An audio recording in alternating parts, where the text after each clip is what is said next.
ವಾಲ್ಮೀಕಿ ಅಭಿವೃದ್ಧಿ ನಿಗಮದ ಹಣವನ್ನು ಕಾಂಗ್ರೆಸ್ ಪಕ್ಷದ ಸರ್ಕಾರ ದುರುಪಯೋಗ ಮಾಡಿಕೊಂಡಿದ್ದು, ಇದು ಸಿಎಂ ಗಮನಕ್ಕೆ ಬಾರದೆ ಸಾಧ್ಯವಿಲ್ಲ.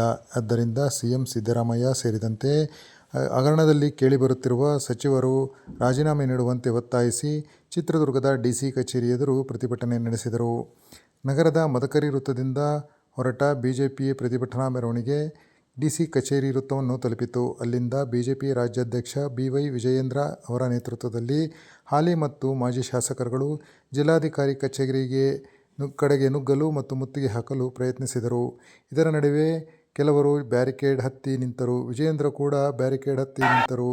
ಪೊಲೀಸರು ಮುತ್ತಿಗೆ ಹಾಕುವುದನ್ನು ತಡೆಯಲು ಮುಂದಾದಾಗ ತಳ್ಳಾಟ, ನೂಕಾಟ ಉಂಟಾಯಿತು. ಈ ಸಂದರ್ಭದಲ್ಲಿ ಕೆಲವರು ಕೆಳಗೆ ಬಿದ್ದರೂ ಕೂಡ ಸಾವರಿಸಿಕೊಂಡು ನೋಡಿದ್ದರು. ಆದರೂ ಬಿಡದೆ ಪೊಲೀಸರು ಪ್ರತಿಭಟನಾಕಾರರನ್ನು ತಳ್ಳಿಕೊಂಡು ಬಂದು ಕೆಎಸ್ಆರ್ಟಿಸಿ ಬಸ್ನಲ್ಲಿ ಬಂಧಿಸಿ ಕರೆದೊಯ್ದಿದ್ದು ಕೂಡ ಕಂಡುಬಂದಿತು.